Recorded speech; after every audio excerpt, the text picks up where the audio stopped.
Bueno, nosotros eh, siempre que estudiamos el campo eléctrico y el potencial eléctrico, por lo menos dentro de la primera unidad de electroestática, siempre utilizábamos lo que se llama la constante electrostática del vacío o la inversa de eso junto con algunos parámetros geométricos, la llamamos la permeabilidad del vacío, ¿no? Entonces, todos los momentos que nosotros fuimos estudiando esa parte de la física, lo hicimos sin tener en cuenta que en el universo hay un montón de pequeñas cargas eléctricas, todas ondulando por todo el aire, ¿no? O sea, la materia está constituida de estas pequeñas cargas eléctricas.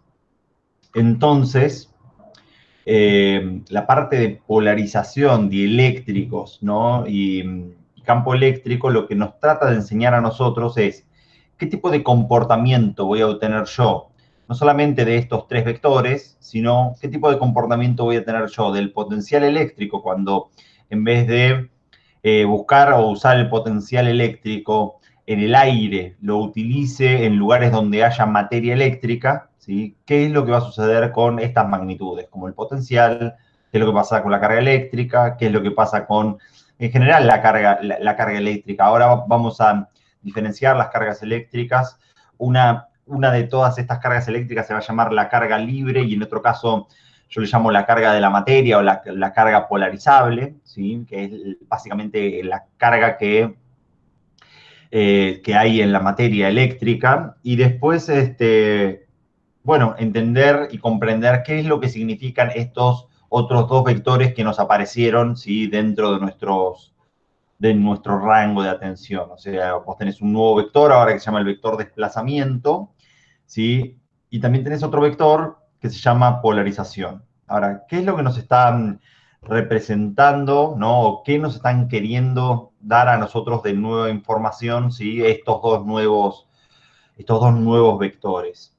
Porque eso es en definitiva lo importante, no solamente comprender los vectores, ¿sí? Sino qué tipo de información, o sea, comprender me refiero no solamente la matemática, sino comprender qué tipo de información nos están dando esos vectores.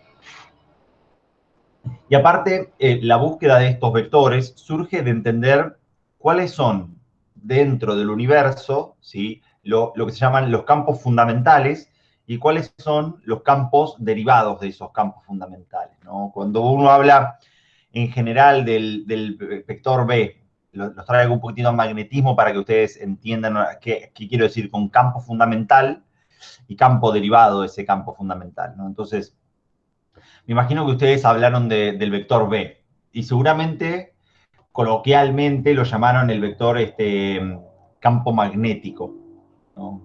Pero en verdad el campo fundamental, o sea, el campo B, no se llama campo magnético, sino que ese campo se llama densidad de flujo magnético. Porque en verdad lo que estás buscando vos es una densidad, un cociente entre dos magnitudes, entre el flujo y la superficie, ¿sí? O inducción magnética, algunos lo dicen, porque en verdad el campo SB lo que tiene para nosotros es el que es el campo fundamental. Y en verdad el campo que se llama, o al que le decimos campo magnético, se llama H, o en verdad utilizamos esa letra para designarlo, y es el campo que tiene en cuenta no solamente cómo funciona en el vacío el magnetismo, sino también cómo funciona el magnetismo adentro de imanes o adentro de materiales magnéticos, diamagnéticos, paramagnéticos. Entonces, vos tenés ese tipo de derivación de campos o de relación de campos en donde vos tenés un campo que es el campo fundamental y después tenés campos que son derivados que están asociados a ese campo fundamental y te permiten obtener otro tipo de información dentro de ese, o de información de lo que está sucediendo. Entonces, básicamente, el campo fundamental eléctrico que nosotros vimos es el campo eléctrico directamente. Claro, acá me pregunta Teresa, y el campo fundamental es B y el derivado es el H, correcto. Porque el H también tiene en cuenta todos los espines de los electrones, ¿no? Cuando vos tenés, no sé si recuerdan de la clase o de alguno de los videos de César o de sus clases de química, que cada uno de los electrones tiene un pequeño spin que gira, o sea, vos el electrón tenés un protón y el electrón está rotando, en verdad no es del todo así, pero es una forma sencilla de entenderlo. Y además, así como la Tierra que gira alrededor del Sol tiene un spin, una rotación, todos los electrones también tienen esa rotación. Y entonces esa rotación simplemente es carga en movimiento, ¿sí? Es el girar la carga eléctrica también produce un campo magnético, así como la traslación de la carga produce un campo magnético, la rotación de la misma también. Y entonces cuando vos tenés en cuenta el campo magnético o la inducción magnética, teniendo en cuenta también lo que produce en la materia, ¿sí? Tenés en cuenta los espines o cómo es el aporte o quitarle el campo también del campo magnético. Porque, bueno, tenés materiales que son magnéticos, como ustedes seguramente jugaron con imanes, o como el hierro, que podría ser un material magnético, y después tenés materiales que no son para nada magnéticos, como puede ser el aluminio, viste, que no lo podés atraer con un imán directamente. Entonces, bueno, como introducción estuvo bien, ¿no? Entonces tenemos estos dos nuevos campos que tratemos de entender qué es lo que nos están tratando de decir estos nuevos campos, ¿no? Que básicamente para nosotros, ¿qué es lo que nos van a querer representar a nosotros estos campos? Entonces, la primera situación que nosotros vemos dentro de la polarización o de este tipo de construcciones cuando vos tenés básicamente un capacitor plano, ¿sí? Y en ese capacitor vos tenés carga eléctrica depositada, o sea que básicamente vos tenés en alguna parte de este capacitor, tenés cargas eléctricas positivas, ¿sí? En esta superficie, supongamos que está cargado completamente, y de la otra de las placas vos tenés carga eléctrica negativa. Y la primera situación que a uno le proponen dentro de dentro de un capacitor es, bueno, ¿qué sucede ahora cuando vos lo que tenés adentro del capacitor es materia? O sea, no es aire solamente, sino que vos tenés algo de materia ahí adentro. Y entonces vos tendrías lo que se llama el campo eléctrico del vacío, o sea, el campo eléctrico E que vos tendrías sin que hubiese ningún tipo de material antes, ¿sí? O sea, sin ningún tipo de caída de ese campo eléctrico, pero vos lo que te empieza a aparecer ahora es lo que se llama el fenómeno de la polarización del material, que sería como el primer concepto teórico de estos tres conceptos que vamos a ver hoy. Entonces, cuando vos tenés los materiales, los puedo hacer con esferitas. Cuando vos tenés cualquier tipo de material eléctrico, en general el material eléctrico está, bueno, no lo voy a poder hacer, lo voy a hacer entonces con esto, así, mira, porque están desordenados en verdad los dipolos. Entonces, vos tenés un montón de materiales que están completamente desordenados, o sea, es un concepto estadístico básicamente, pero lo que quiere decir esto es que estadísticamente hablando, vos tenés lugares en donde están más cargados protones, lugares que están más cargados los electrones. Entonces vos tenés las moléculas de los distintos materiales, así como la molécula de agua tiene el oxígeno y los dos hidrógenos, ¿no? Y tenés las uniones entre ellos. Bueno, los materiales están completamente desordenados, ¿no? Eléctricamente hablando, o sea, con los finales de las cargas, ¿sí? En algún lugar, las cargas positivas y las cargas negativas completamente desordenados y en forma aleatoria. Y entonces, ¿qué es lo que sucede cuando vos cuando vos excitas a un material de estos con algún tipo de campo eléctrico?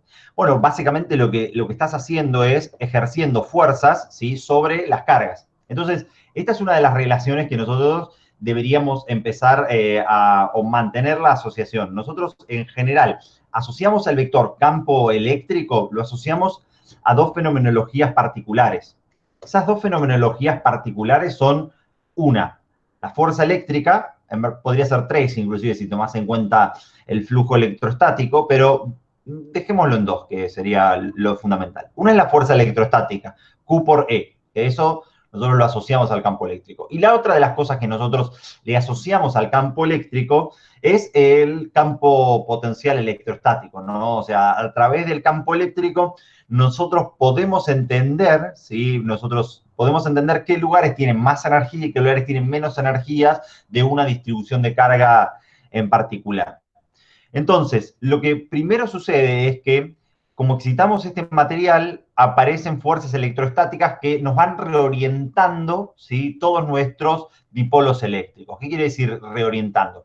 Agarro una de estas moléculas y entonces fíjense que en donde se encuentra el protón, más o menos estadísticamente hablando, o sea, le va a aparecer una fuerza que me lo va a llevar al protón a orientarse de esa forma, ¿no? O sea, le va a aparecer esa fuerza que me tira del protón y además esa fuerza que me tira del protón me sería una fuerza que me estaría también atrayendo a los electrones, ¿no? Entonces, ese tipo de orientación, si ustedes lo miran, es lo que sería el par de una molécula en un campo eléctrico.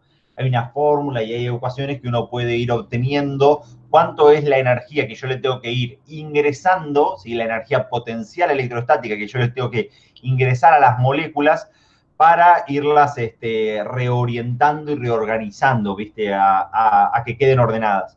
Entonces, todo este material que parecía que estaba completamente desordenado, cuando vos lo excitás en un campo eléctrico, lo que me sucede a mí, básicamente, es que ese material queda completamente ordenado. ¿Ordenado en qué sentido? Bueno, las cargas positivas me van a quedar de este lado, positivo y positivo, y acá me van a quedar las cargas eléctricas, ¿sí?, negativas. Entonces, lo que sucede básicamente es que te aparece un pequeño campo eléctrico adentro de estos materiales, ¿no? Fíjense que el campo eléctrico sería algo así similar a esto.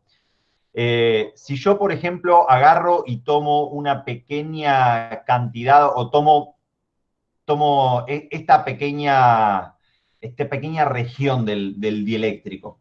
¿Cuánto es la carga neta que yo tengo ahí adentro? ¿Alguno se anima a responder a esa pregunta? Sí, es nula. Es nula, ¿no? Porque son cargas de la materia, y al ser cargas de la materia, todas tienen cargas de protones o cargas de electrones, entonces es la carga elemental, y con la carga elemental, entonces, la carga elemental vale siempre lo mismo, ¿no? 1,6 por 10 a la menos 19. Entonces, fíjense que si es nula la cantidad de carga eléctrica que vos tenés en una región del espacio muy chiquitita, podría quedarme, ¿sí?, o podría tal vez hacer un análisis simplificado en donde lo que estoy analizando yo es que solamente me quedan cargas eléctricas contra esta pared, cargas eléctricas negativas, y me quedan contra la otra pared del dieléctrico cargas eléctricas positivas, positrones, ¿no? Estoy hablando estadísticamente, ¿no? En este caso es muy difícil hacer, se llaman materiales isótropos, ¿sí? Los materiales isótropos son aquellos materiales que se comportan en todas las direcciones iguales. ¿Qué quiere decir eso? Que si yo le pongo un campo eléctrico en este sentido, se comporta igual que si pongo un campo eléctrico en este sentido o en este sentido.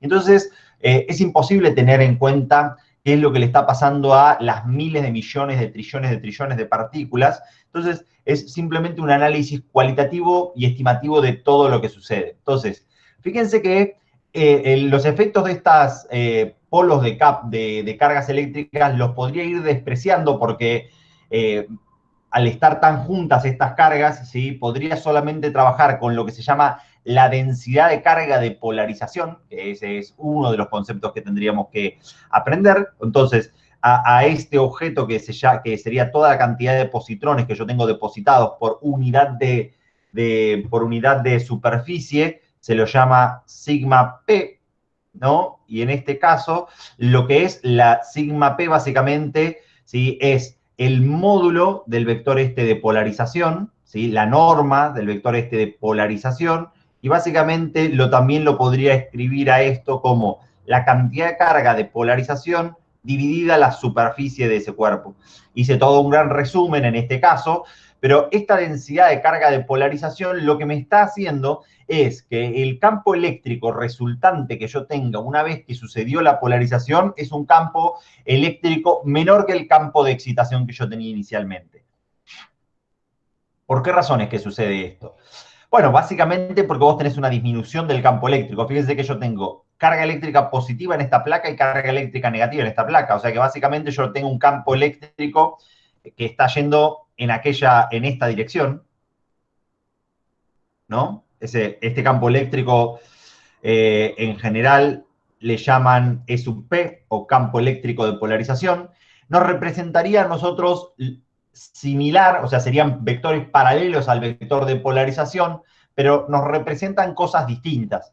El campo eléctrico, viste, lo habíamos asociado a la fuerza y a los potenciales eléctricos,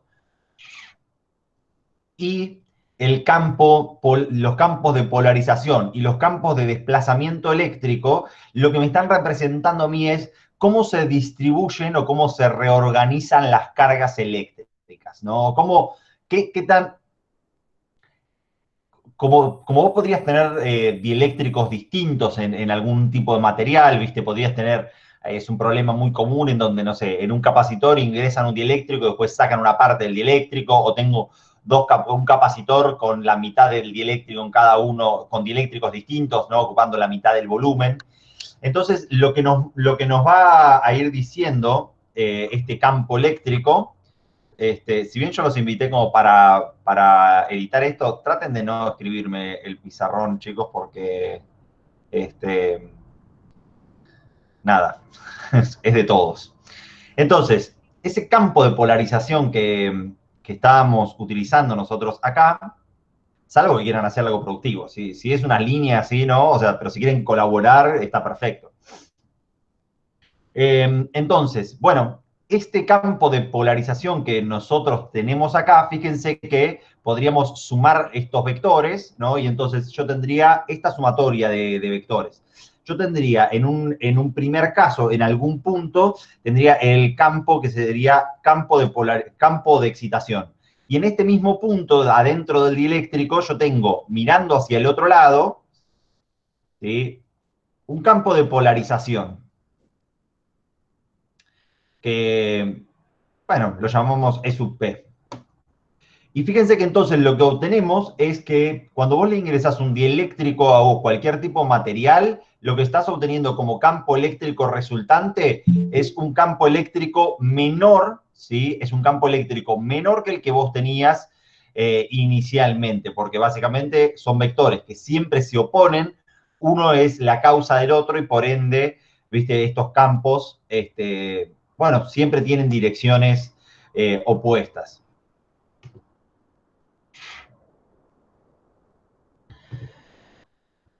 Además de esto, vos también lo que tenés dentro de este tipo de configuraciones es la carga libre dentro de tus materiales. ¿Qué quiero decir con carga libre?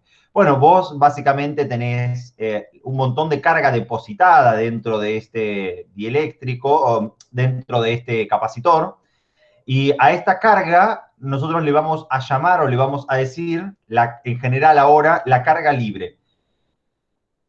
Ustedes me van a preguntar, Julián, ¿cuál es la diferencia entre la carga libre o la carga encerrada que nosotros utilizábamos dentro de la electrostática? Bueno, si ahora yo encierro una carga o con una superficie gaussiana, un cuadrado, ¿alguien me podría especificar cuál es la cantidad de carga encerrada que yo tengo acá? ¿Es una pregunta posible lo que me puedo hacer?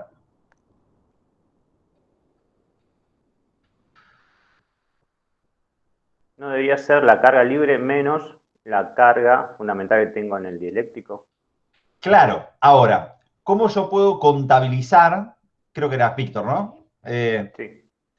¿Cómo puedo contabilizar cuántos electrones agarré y cuántos electrones no agarré? Y de hecho, yo tendría electrones que estarían girando en esta parte de la superficie, ¿no? El problema es que es un modelo estadístico, que no sabemos exactamente dónde están esos electrones en el espacio, ¿es eso? Claro, y como es muy difícil entender estadísticamente dónde están estos electrones para poder contabilizar la carga encerrada que vos tenés adentro de cualquier tipo de superficie cerrada, inventamos o armamos una nueva cajita, ¿no? Un nuevo concepto, que en este caso lo que nos está diciendo esta nueva cajita es qué es ¿cuál es la diferencia entre la carga encerrada y la carga libre? La carga encerrada tiene en cuenta también la carga eléctrica que vos agregues o quites vía inducción o vía conectarlo a una fuente de potencial, y la carga de la materia misma propia de los materiales. Si yo tengo acá una placa de metal, ¿sí? Acá la estoy encerrando completamente, la placa de metal, entonces tendría cargas positivas y negativas en igual cantidad, pero acá en el dieléctrico, como están todos los electrones moviéndose todavía dentro de ese material, bueno, no es fácilmente contabilizarlos. Entonces, la diferencia fundamental de la carga libre y la carga encerrada es que la carga libre solamente se refiere a las cargas agregadas a los sistemas por afuera de las cargas de los materiales que vos tenés directamente. En general, vos siempre tenés dentro de los problemas de física, ¿viste? Te dicen, tenés una carga esférica con ciertos microcoulombs de carga eléctrica que vos tenés ahí, ¿viste? Entonces, esta carga eléctrica, ¿sí? Esta carga eléctrica, a nosotros lo que va a ser la que es responsable, esta carga eléctrica libre, de uno de los nuevos vectores, ¿sí? El nuevo vector que nosotros vamos a tratar de conceptualizar ahora es lo que se llama el vector desplazamiento eléctrico. En general, nosotros utilizamos para el vector desplazamiento eléctrico la letra D, ¿sí? De desplazamiento, pero no tiene nada que ver con la palabra de desplazarse, o sea, tiene que ver con respecto a desplazarse, a que cuando uno excita a estos materiales, lo que hace es el orbital del electrón lo desplaza y queda más parecido a una elipse que a una circunferencia. En verdad no tienen forma de circunferencia ninguno de los orbitales, ¿no? Pero tiene que ver con que los electrones se orientan todos hacia la otra placa, ¿sí? Y los positrones me quedan desde este lado directamente. Creo que tiene que ver con eso, básicamente. En general, al vector desplazamiento nosotros lo podemos caracterizar y lo podemos escribir como la multiplicación de lo que se llama el épsilon relativo, ¿sí? Épsilon 0, ¿sí? Y el campo eléctrico. O sea que básicamente, para nosotros, el vector desplazamiento y el vector campo eléctrico son dos vectores que son vectores paralelos. ¿Qué? Sí, son dos vectores que son paralelos. O sea, si yo tengo en un material dieléctrico, tengo el vector campo eléctrico que está representado de esta forma, ¿sí? ¿Tú solamente puedo escribir en negro? Qué horrendo esto. Entonces lo escribimos con esto. ¿Sí? Si yo tengo el vector campo eléctrico, ¿no? De esta forma, el vector desplazamiento va a ser un vector exactamente igual. Lo voy a dibujar más chiquitito para que vean que representan dos escalas distintas, son dos magnitudes distintas, y este me vendría a representar al vector, ¿sí? D. ¿Con qué asociamos nosotros al vector D de desplazamiento? Bueno, nosotros lo asociamos a una fenomenología, o a dos fenomenologías completamente distintas. Lo asociamos a este vector a la carga libre que yo tenga dentro, o la carga que está excitando a mi sistema, ¿sí? Lo estoy asociando a la carga libre o a esa densidad de carga libre directamente. O sea, yo lo que puedo entender dentro de mi vector desplazamiento conceptualmente es qué lugar del espacio va a quedar cargado con más carga libre que otro lugar del espacio, ¿sí? Dentro de una configuración electrostática.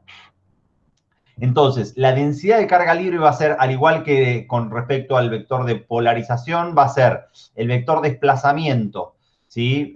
O la norma de ese vector desplazamiento, o también lo voy a poder escribir, ¿sí? Como la carga libre dividido la superficie que yo tenga. Entonces, les voy a mostrar un simuladorcito para que vean qué es realmente esto que estamos, qué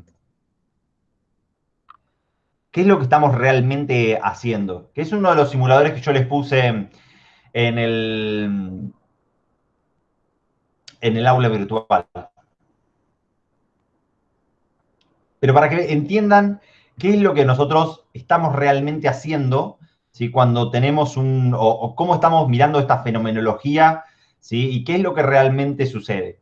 Entonces, tenemos un capacitor que nosotros lo podemos conectar, ¿no? Y desconectar. Fíjense que si uno utiliza la pila para arriba, el capacitor se carga en un sentido.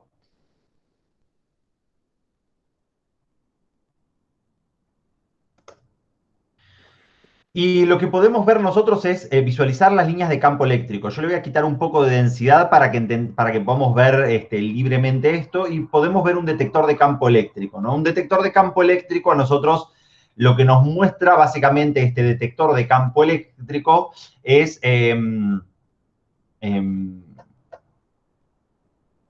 cuáles son los tres campos que nosotros tenemos. Pero nosotros vamos a ver tres tipos de campos. Acá vamos a ver el campo eléctrico del vacío, que en este caso está escrito acá como el campo eléctrico de la placa. Después vamos a ver el campo eléctrico de polarización, que es este campo eléctrico que dice acá abajo, dieléctrico. Y después vas a ver donde dice la suma, que en este caso sería el campo eléctrico E total. Entonces, ¿qué es lo que pasa cuando vos tenés un dieléctrico o cuando vos insertás un dieléctrico? Bueno, fíjense esto. Si yo inserto un dieléctrico, fíjense que cuando estoy agregando cantidad de carga, ven que acá hay unas flechitas que están llevando carga eléctrica hacia mi capacitor, ¿no? Ven que caen más positrones directamente al capacitor. Así que ese dato no es menor, porque dentro de las situaciones en donde vos tenés capacitores y dieléctricos, no solamente lo estás relacionando eso con los nuevos vectores que estamos aprendiendo ahora, sino que también lo estamos relacionando con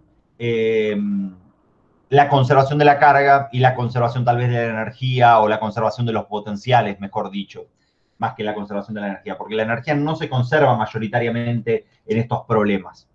¿Por qué no se conserva la energía en los problemas de electrostática? Bueno, básicamente porque vos estás realizando un montón de movimientos y estás perdiendo energía.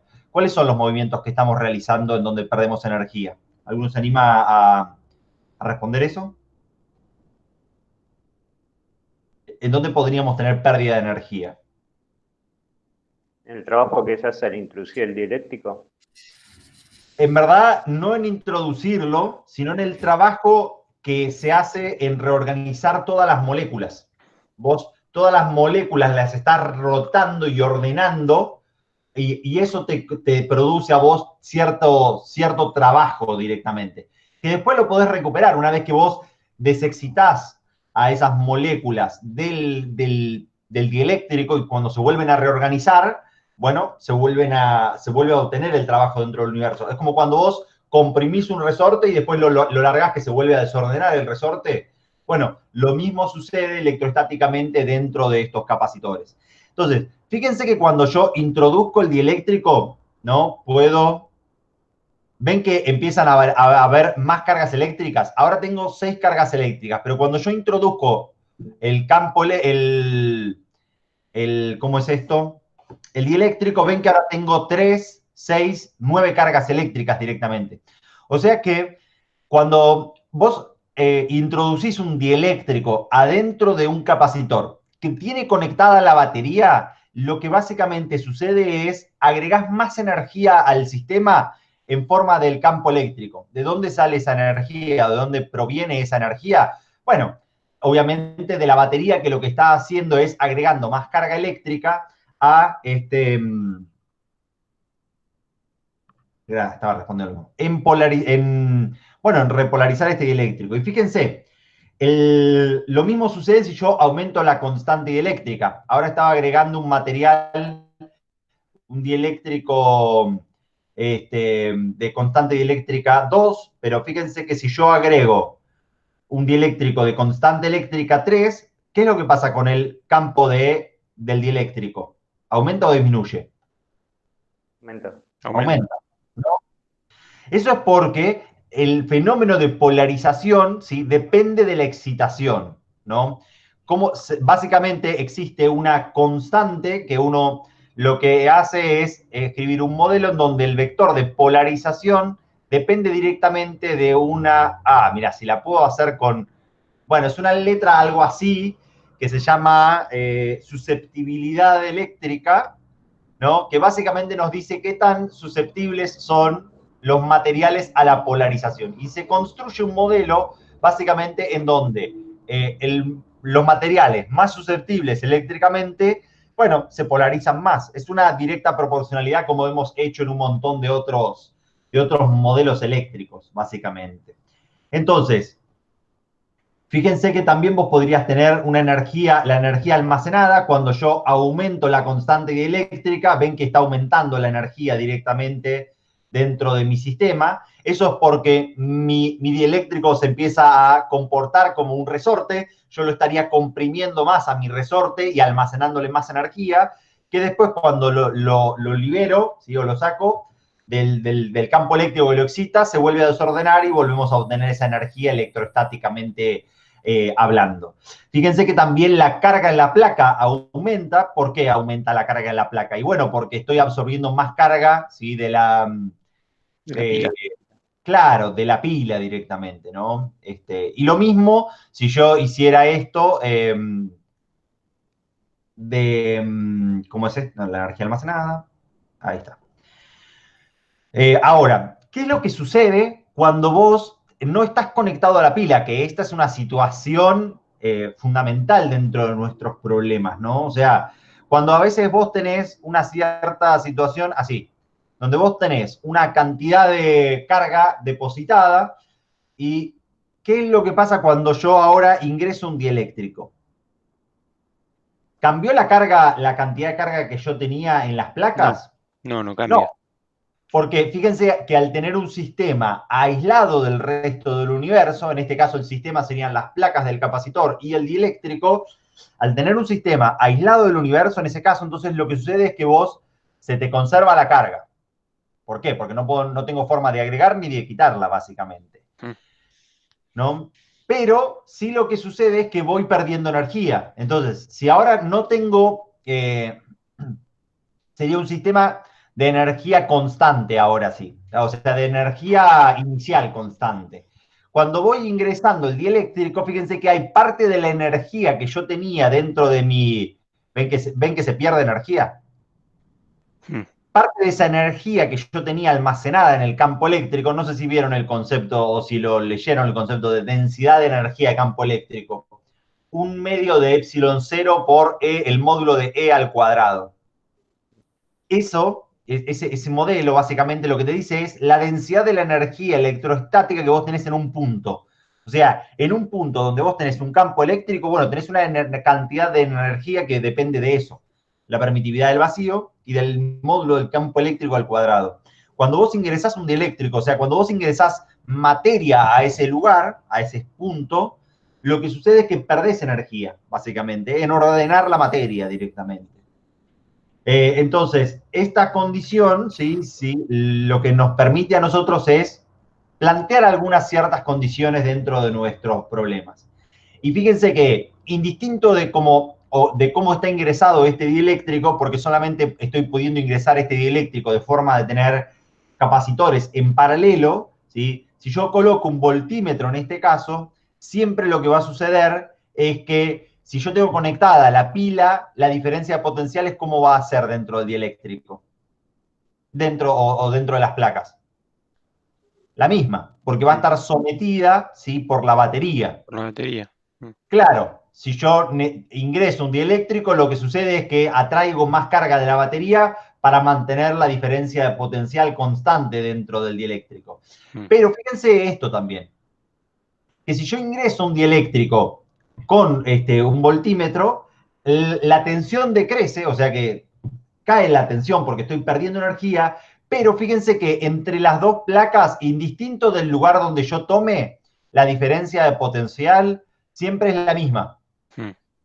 ¿Por qué es eso, básicamente? Bueno, porque tengo acá una condición donde podría estar trabajando como si fuesen dos capacitores, ¿sí? En paralelo. O sea, vos tenés en esta temática asociado no solamente los campos E, D y P, que todavía no escribí cómo es la asociación completa y final de estos, sino que vos también podés relacionar cómo se relacionan esos campos a cómo están asociados en circuitos de capacitores, de asociación de capacitores, ¿sí?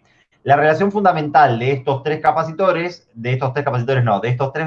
es que el vector desplazamiento, ¿sí? Es el vector epsilon 0 por E más el vector de polarización.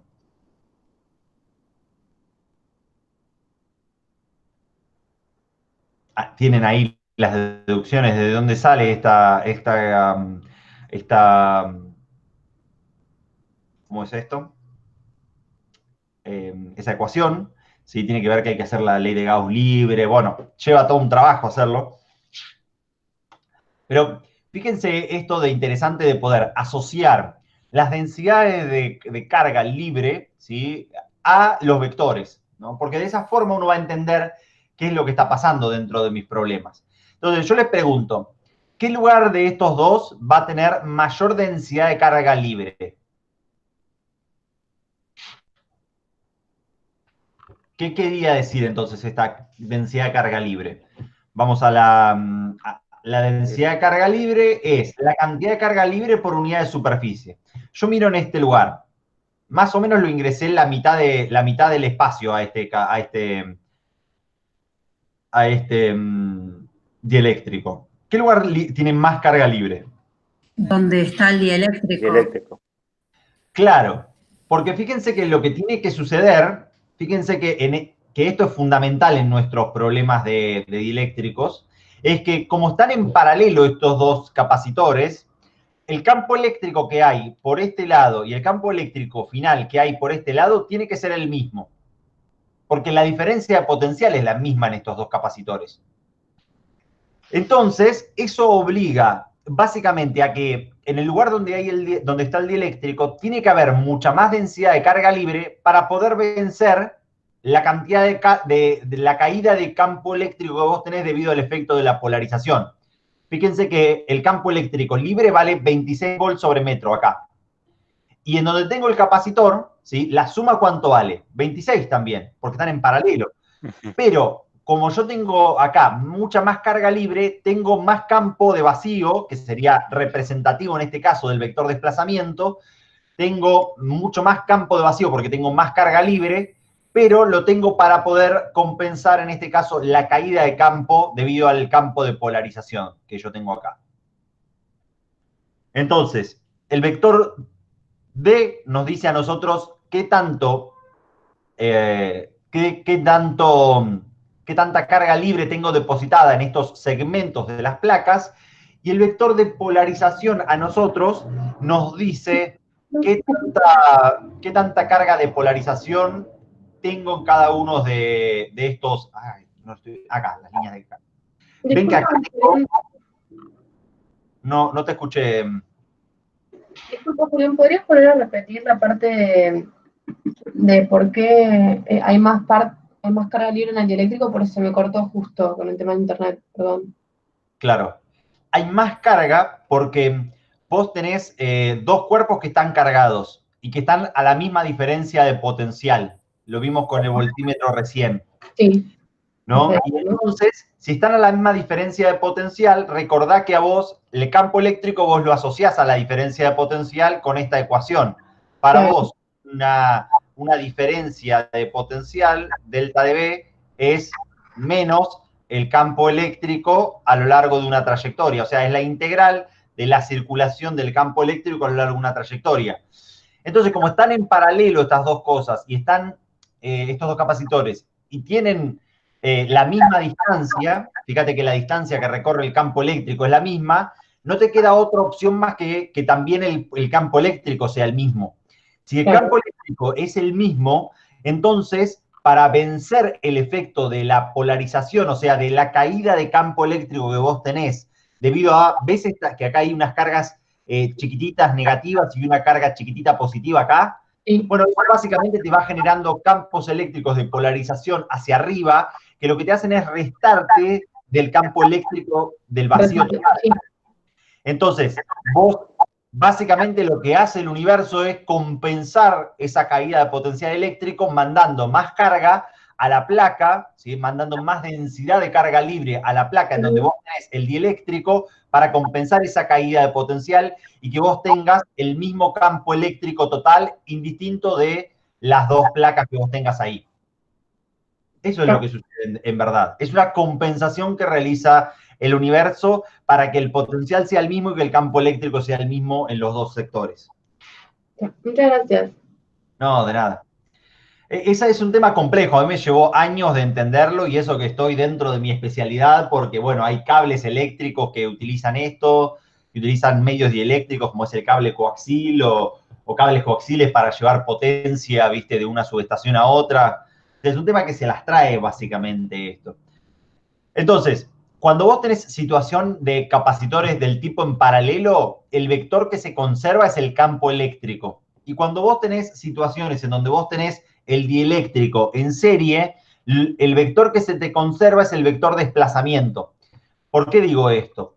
Porque así como dos capacitores en serie tienen la misma carga eléctrica, cuando vos tenés la misma carga eléctrica en dos dieléctricos en serie, lo que estás también teniendo igual es la misma densidad de carga libre, ¿sí?, en cada uno de esos capacitores.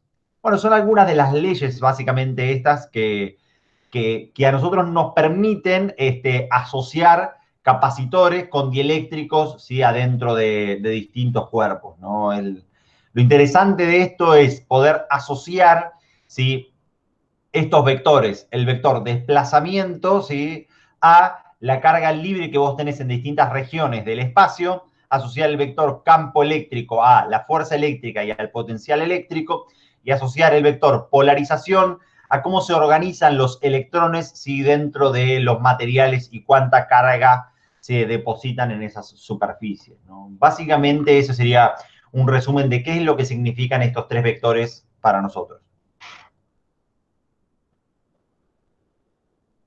¿El sentido de vector polarización entonces es opuesto al de campo? ¿O... Siempre, porque es el que lo genera.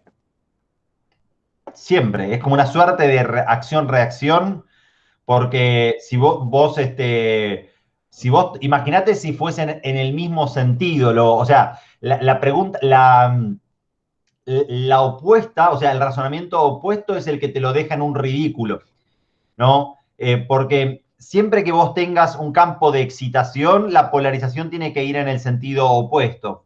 Porque si fuese en el mismo sentido, caerías en un ridículo. Es la misma razón por la cual vos tenés en un resorte, viste que vos, ¿hacia dónde es la fuerza elástica en un resorte? Si yo lo comprimo, ¿hacia dónde me está haciendo la fuerza? Al otro lado de la expansión. Claro, en el sentido opuesto. Porque imagínate, ¿qué sería que la fuerza elástica fuese en el mismo sentido que yo lo estoy comprimiendo? Lo comprimí un poquitito y la fuerza misma elástica me lo iría siguiendo comprimiendo hasta el infinito, hasta que sea un agujero negro, básicamente, porque se seguiría comprimiendo eso, ¿no? O si yo lo estiro un poquito y se seguiría estirando solo si la fuerza elástica no fuese lo que sería una fuerza restitutiva, se llama en el concepto de física 1. Y entonces el campo eléctrico lo que te hace a vos es excitarte a tu material, ¿sí? Es excitarte a tu material y es depositarte carga eléctrica positiva acá y carga eléctrica negativa en esta parte de acá, ¿sí? Generando básicamente en un lugar interno y adentro el campo eléctrico de polarización que va en la parte negativa directamente, en el sentido opuesto al campo de polarización. Si fuese al revés, fíjate que tendrías un campo eléctrico infinito, una forma de obtener energía infinita, que es una ridiculez en ese sentido. Imagínate esto, vos tenés el campo eléctrico y este vector polarización lo que me hace a mí automáticamente es depositarme carga eléctrica negativa en la punta del campo eléctrico y depositarme carga eléctrica positiva en esta carga acá. ¿Qué es lo que está haciendo esta duplicidad de cargas depositadas en este sentido? Agregarme más campo eléctrico, ¿no? Porque el campo eléctrico de estas cargas de la materia, ¿no?, iría en este sentido, lo cual me haría que mi campo eléctrico total, ¿qué haría? Aumenta, ¿no? Sí. ¿Víctor? Sí, te sigo.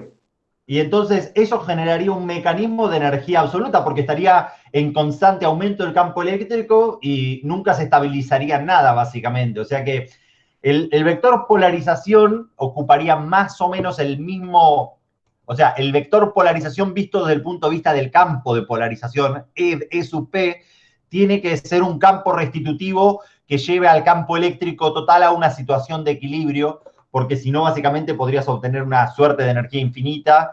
Y bueno, no sé ustedes, pero en esta clase tratamos de respetar las leyes de la termodinámica, porque no de la... Pero la pregunta iba a P, no a E sub P. porque E sub P y P se relacionan. Claro, sí se relacionan, o sea, son dos vectores, así como E y D tienen una relación entre ellos. El vector P a vos te habla de qué lugares del espacio se polarizan más, o sea, qué lugares tienen más carga de polarización, o sea, hacia qué lugares geométricos se polariza más, o sea, hay más depósito de electrones, ¿no? Eso es visto desde el punto de vista del vector P, porque el vector P tiene unidades de Coulomb sobre metro cuadrado, y E sub P vos lo podrías asociar a la disminución del campo eléctrico, básicamente, ¿no? O sea, si bien están relacionados los dos vectores, te van representando físicamente a vos cosas distintas. Así como el calor y la temperatura, ponele, en la temperatura vos te dice qué lugar es más energético dentro del universo o qué lugar tiene más temperatura y más movimiento de las moléculas, y el calor propiamente dicho te dice cuánta energía estás moviendo de un lugar hacia otro. ¿Están relacionadas el calor y la temperatura? Pues por supuesto, ¿viste? A través de un montón de ecuaciones, de la primera ley de la termodinámica, de la transferencia de calor, ¿sí? Pero cada magnitud nos dice a nosotros cosas distintas, ¿no? Y en este caso P y E sub P nos dicen a nosotros cosas distintas también.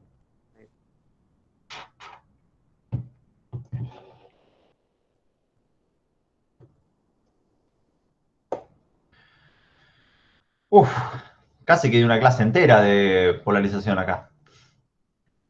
¿Tienen ganas, alguno tiene ganas o vio algún problema que quieran hacer?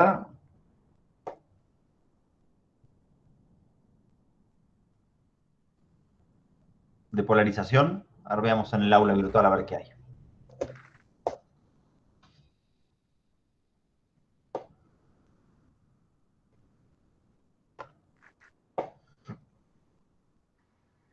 Buen día.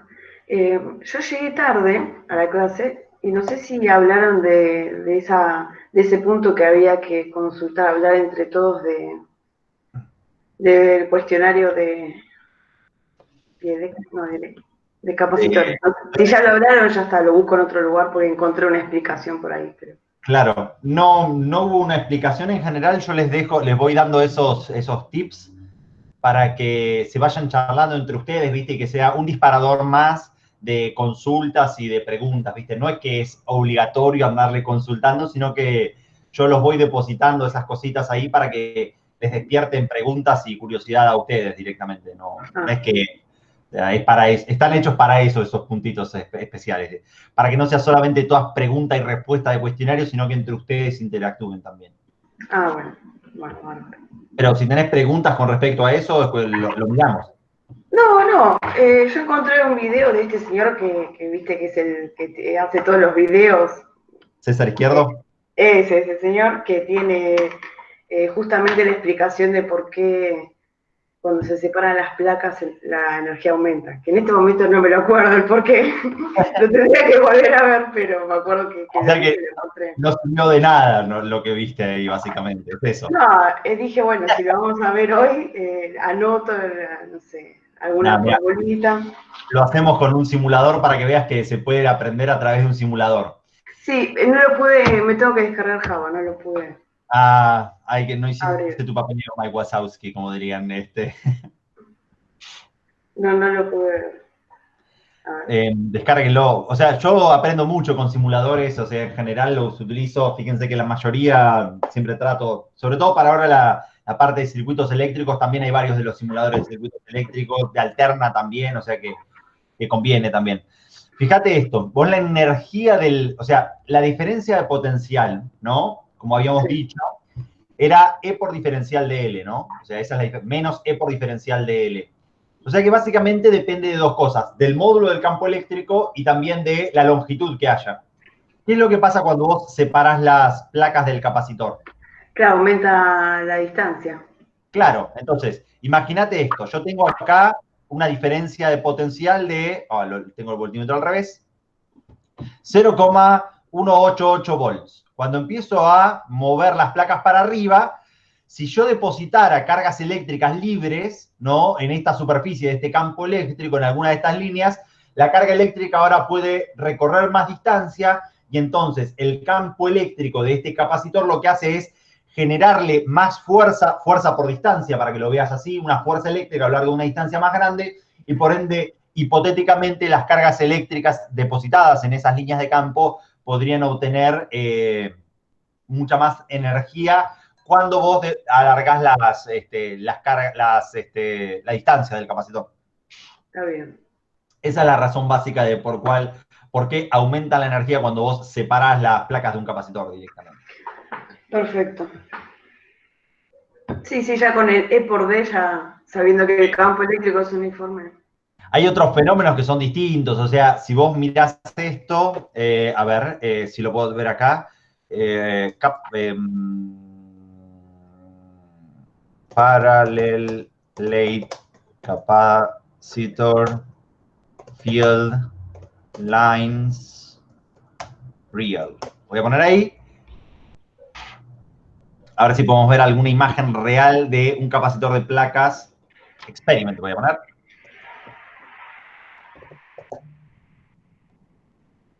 Pero. Simulaciones. Quiero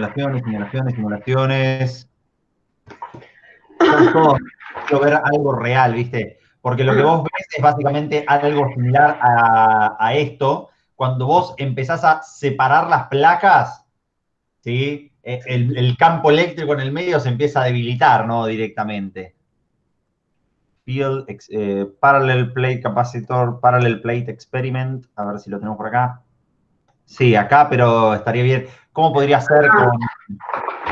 Bueno, este señor César tiene ese dispositivo y ahí se ve. Pero no me acuerdo lo que dijo, pero sí. Claro, acá lo ves con semillas. Hay algunos que lo hacen estos experimentos con semillas de pasto. Y qué se ve claramente que cómo se debilita el campo eléctrico a medida que vos lo vas estirando. Está pensado para cuando vos tenés un campo paralelo de placas infinitas y el mundo es lindo, precioso y hermoso, ¿viste? ¿No? Y nada le puede salir mal, ¿viste? Sí, algo muy, muy ideal, sí. Sí, me preguntan si lo puedo, pero es uno de los videos que... Ahora lo busco, Teresa. Anda por ahí, sí. A ver, entonces, si tenemos acá algún problemita de esto. ¿Alguno tiene alguno en particular que quiera hacer de estos problemas? Que hayan hecho... Yo sí podíamos hacer el 8 o el 12 o el 9. Regresemos al ejercicio 4. No, el 12 o el 9, perdón. No, El 12 no. o el 9. 12 o 9. El 12 a ver directamente. ¿Quién me lo pidió este ejercicio? Acá, Lucía. Bien, vamos a tratar de hacerlo entonces Que con el tema del dieléctrico medio que me dio miedito porque no entendía mucho y no lo pude hacer. Y yo apuesto a que igual apagaste el cerebro cuando viste algo de esto y... Le intenté igual, le di un poquito de onda, me quedé hasta tarde, pero dije, bueno, si podemos consultarlo mañana. Un poquitito, ahí ya eso me da... Vamos a hacerlo, dale, a ver. Tratamos de resolverlo entre todos para que... A ver qué ideas se nos ocurren a todos. Esto es lo que deberíamos tener más o menos nosotros. Estamos siguiendo transmitiendo, ¿no? Entonces, ¿qué es lo que nos dice nuestro problema? Dice, hagamos una lectura rápida de esto. La figura representa una esfera conductora de radio R, 5 centímetros, obviamente, que está rodeada en un dieléctrico de constante, te da la constante relativa epsilon R o constante dieléctrica son sinónimos. O sea, podrían tener K sub R o K o epsilon sub R y es lo mismo lo que nos están diciendo. Nos dan los 3 radios, ¿sí? Nos dice... La carga propia de la esfera interior es 40 nanocoulombs, la carga de la exterior es 30 nanocoulombs. La expresión y el valor de la diferencia potencial entre las dos esferas, la cantidad distribuida en cada una de la expresión de la diferencia potencial entre las dos esferas, correcto. Entonces, veamos qué es lo que entonces tenemos nosotros acá. Voy a hacer un pequeño esquemita como para entender qué es lo que nos está pasando dentro de nuestro problema, que eso es lo fundamental. Entonces, tenés acá, yo voy a dibujar solamente un cuarto de toda esta esfera porque no es necesario más directamente. Entonces, tendría estas tres regiones del espacio, ¿sí? En donde acá tengo depositados, me dicen ellos que tengo depositados 40 nanocoulombs, dice acá. 1 en la esfera interior, esto acá es 40 nanocoulombs, y en la parte de afuera es 30 nanocoulombs, ¿no? Entonces, podemos entonces comprender estos objetos acá. Entonces, lo primero que hay que entender es cómo funcionan y cómo operan la inducción de cargas. Comentame, Lucía, entonces, ¿pudiste pensar esto de que sería como viste que yo siempre les insisto a ustedes que el primer paso de los problemas es la fenomenología? Si vos no estás entendiendo la fenomenología de qué es lo que está pasando en la capa base de tu problema, menos poder tratar de llegar a una ecuación hacia arriba y de tratar de representar algo matemáticamente. Porque lo primero que vos tenés que entender es la fenomenología física. Si eso no está pasando, ¿viste? Es, bueno, imposible que vos llegues a la parte de arriba directamente. Entonces, ¿alguno de ustedes, cómo funciona el fenómeno de inducción eléctrica acá? O sea, ¿qué quiero decir con inducción eléctrica? Es cómo se inducen cargas eléctricas en los otros elementos conductores. Teniendo en cuenta que acá hay un dieléctrico, ¿no? Y ahí no estaría empezando a tener en cuenta el tema de la polarización y cómo se induce esa... Todo. ¿Cuánta carga eléctrica hay en esta placa que yo tengo acá? En la placa interior de esta placa externa. Fundamental son estas preguntas, ¿eh? No lo estoy diciendo, que es simplemente para despertar un poco el cerebro. 30 nanocoulombs, pero negativo. No estoy diciendo cualquier cosa. Estoy diciendo cualquier cosa. ¿No tiene que haber 10? ¿Quién da menos? 10. Bueno. ¿No son? ¿Cuánto? 10, porque tenés la carga interna de 40 y 30 en la superficie, entonces tenés que tener 10 negativo adentro. ¿Lucía? Yo como creo que estaría pensando lo mismo que Víctor, una cuestión de que tendría que compensar todo, ¿no? Están todos equivocados. No lo digo 70. mal, o sea, no te lo digo, te lo digo simplemente de una autoevaluación instantánea, ¿no? 70. Menos 70. Entendamos cronológicamente qué es lo que está pasando, porque ahí es donde está el error principal. Vos tenés una carga, indistinto de que vos tengas un dieléctrico acá, o sea, nosotros tenemos una suerte de dieléctrico acá adentro, ¿sí? Que está puesto. Vos tenés un campo eléctrico que se te genera desde la placa positiva hacia allá afuera, ¿correcto? Estas serían las líneas de campo eléctrico. Estas líneas de campo eléctrico interactúan con la materia de la cáscara exterior conductora, atrayéndome carga eléctrica negativa hacia la placa de acá adentro. Uy, ya, me quedó una...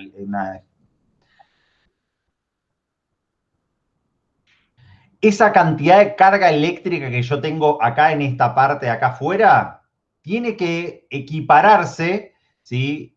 con los 40 nanocoulombs que yo tengo adentro.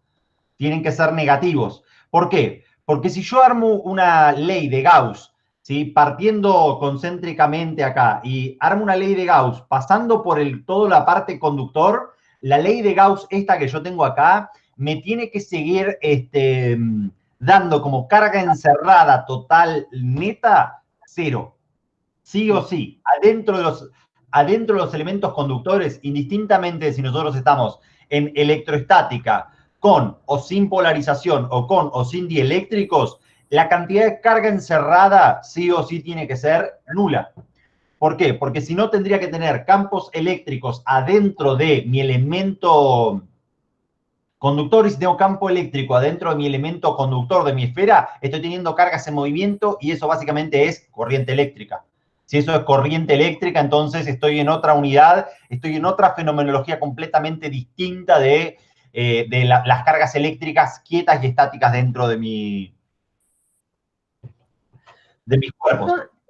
Entonces, como atraje 40 nanocoulombs a la placa interna, lo que estoy también haciendo como consecuencia de eso es expulsando, ¿sí?, carga eléctrica extra hacia la placa exterior, que la carga eléctrica extra esta que está acá va a valer 40 nanocoulombs.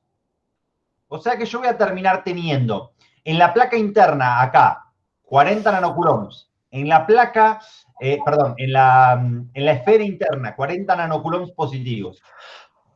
En la placa interna de mi esfera voy a tener menos 40 nanocoulombs negativos en ese caso, y en la placa externa, acá sí voy a tener en ese caso esos 70 nanocoulombs que ustedes estaban hablando y que estaban diciendo. Con estas cosas vos ya podrías decir la cantidad de carga distribuida en cada superficie interior y exterior de esta conductora hueca justifique su respuesta. Esta respuesta la podríamos, sería básicamente esta resolución directamente lo que uno tiene que hacer. Una pregunta, perdón. Los 30 nanocoulombs ahí, con respecto a que del lado adentro hay menos 40, que para mí, creo que lo estoy interpretando mal igual, son los que están compensando los 40 nanopositivos de la carga más chica, la que está adentro. Ajá. Los 30 nos quedan así libres en el lado de afuera, porque estamos tomando una superficie gaussiana que está entre la cáscara de adentro y la cáscara exterior. Claro, no forman parte de la carga neta encerrada, ¿viste? No son carga encerrada porque no están adentro de la superficie que yo dibujé hace un ratito y entonces no forman parte de eso. Además, vos lo que tenés ahí en ese caso es una suerte de jaula de Faraday. En las jaulas de Faraday el campo eléctrico no puede penetrar directamente jamás, sino que simplemente te queda en esta parte de acá afuera. Estos 30 nanocoulombs solamente generan campo eléctrico hacia afuera directamente. Claro, pues son positivos, ¿no? Si fuesen negativos cambiaría. Ahí está mi duda, pues yo no sabía qué me hacían estos 30 nanos, porque no sabía cómo compensar, yo no sabía pensado. Básicamente lo que te hacen estos 30 nanocoulombs. Vos podés pensar en cómo se comportaría tu sistema solo con los 40 nanocoulombs. Vos podés pensar en cómo se comportaría tu sistema con los 30 nanocoulombs en la superficie afuera solos y después superponer ambos efectos de lo que está sucediendo directamente. Y entonces eso. Claro, pues como...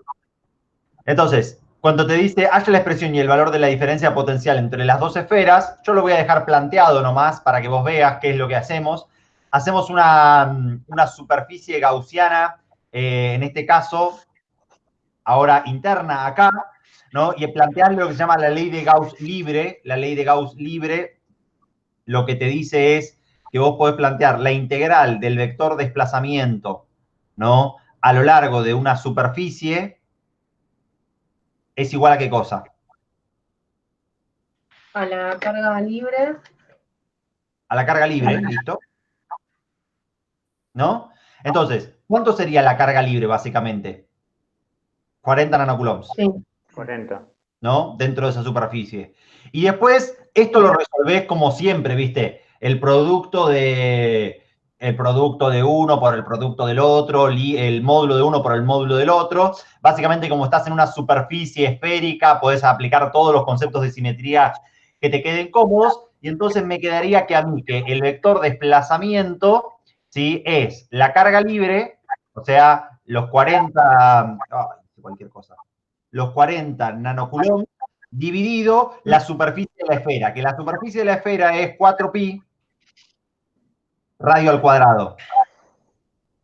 ¿Correcto? Sí. Y si vos recordás qué es el vector desplazamiento, ¿sí?, el vector desplazamiento lo podés asociar al vector campo eléctrico. El vector desplazamiento es epsilon 0 por E, ¿sí? O sea que básicamente yo podría escribir que el vector campo eléctrico es 40 nanocoulombs dividido 4pi epsilon. Claro, epsilon 0 o epsilon directamente en global, radio al cuadrado. Y después esto lo pones y lo mandás y lo integrás en tu ecuación de la diferencia de potencial directamente. Sí. O sea, exactamente igual la demostración que si vos tuvieses dos esferas cargadas, o sea, una esfera y un cascarón por afuera cargado, simplemente que en vez de poner epsilon 0, pones K por epsilon 0 o pones epsilon directamente, teniendo en cuenta la constante eléctrica del material que vos tenés ahí adentro directamente. Sí, comprendo. O sea, que en este caso a vos tu diferencia de potencial, la diferencia de potencial te va a quedar que es menos el campo eléctrico, que sería menos... como odio escribir con un mouse, es tremendo. Tendríamos que ir una de esas tabletas, ¿no? Menos 40, que sería esto, dividido 4pi y el epsilon, todo esto sale afuera de tu integral directamente, ¿no? Y te quedaría diferencial de radio dividido radio al cuadrado. Sí. Y ahí integras esto, ¿entre quién? Entre el radio interior y el radio exterior. Ok, sí. Todo esto sería en el radio este que está en la superficie chiquitita. ¿Cómo? No entendí la pregunta. Sí, perdón, también me expresé mal yo. El radio interior es el de los 40 nanos, el primer radio chiquito, y el exterior es el de los 30. No, el radio interior, o sea, este es el radio interior, claro, como dijiste, y este es el radio exterior. Claro, el donde tenés los menos 40, el porque es donde está actuando el campo eléctrico este. Acá vos ya no tenés campo eléctrico, entonces el potencial entre este punto y este punto es el mismo directamente, pero como no tenés campo eléctrico adentro del conductor, no te aporta ni te quita potencial eléctrico esa parte. Eso te iba a preguntar, Julián, o sea, vos cuando decís que lo que está dentro es una unidad y lo que está afuera no forma parte de esa unidad, es como otro cuerpo que lo está rodeando, te pregunto, ¿lo decís en base al hecho de que entre radio 1 y radio 2 hay un dieléctrico, mientras que entre radio 2 y radio 3 no hay dieléctrico? ¿Es en eso en lo que te vas para decirlo? Formarían parte de la misma, si vos quisieras ver algo así como un capacitor, si vos quisieras mirar, Tere, lo que vos haces es esto. Tenés la placa interna de un capacitor y después tenés la placa externa del capacitor, ¿sí? Entonces, vos acá tenés la carga eléctrica positiva, ¿no? Estos son los 40 nanocoulombs. Acá tenés la carga eléctrica negativa, que son los menos, y si vos quisieras seguir haciendo el dibujo, vos lo que tendrías es otro capacitor, una de las placas de un capacitor, en donde están depositados, en ese caso, ahí afuera, los 70 nanocoulombs acá. ¿No? Y para allá afuera no tenés más nada directamente. Pero los capacitores, básicamente, están armados en dos elementos conductores que tienen la misma cantidad de carga. Dos elementos conductores que tienen... Esto es el capacitor. Esto que vos tenés acá no es el capacitor. Esto que vos tenés acá es un elemento conductor cargado nomás. A lo sumo lo que podrías tener el otro capacitor es entre esta carga positiva y el infinito, donde deberías tener una carga negativa, ¿no? En ese caso. Si el dieléctrico no estuviese entre radio 1 y radio 2, sino entre radio 2 y radio 3, me cambiaría todo lo que acabamos de decir. El capacitor... Entre radio 2 y radio 3 tenés un elemento conductor, ¿no? Este es un cascarón conductor, no podrías tener un dieléctrico ahí adentro directamente. Ok, perfecto. Gracias. O sea, radio 2 y radio 3 son la misma placa de metal. Tenés un metal ahí adentro. Claro, es la misma placa de metal, radio 2, radio 3. Claro, exactamente. Gracias, Víctor. Gracias. Bueno, ¿se entendió igual ahora esto? Más o menos. No lo termino de resolver porque es un integral directamente. Te queda 1 sobre el radio interior menos 1 sobre el radio exterior directamente esto.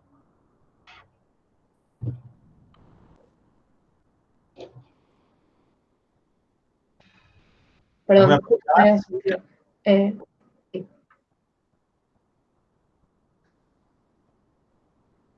Constanza, Víctor, Lucía.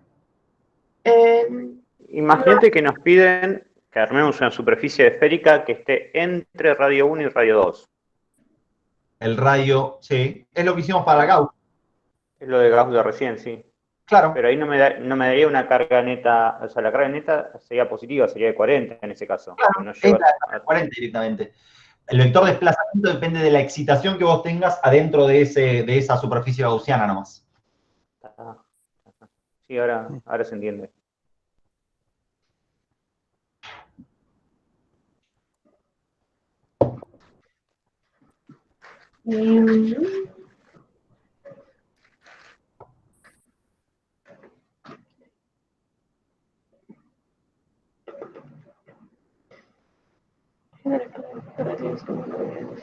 Yo en 5 minutos me tengo que ir a una clase de integración eléctrica, pero si les parece bien, sí, tengo 2 clases ahí en consecutivo, pero si les parece bien, podemos organizar una clase para mañana, si tienen ganas, o para más tarde. Constanza puso cara de... No, yo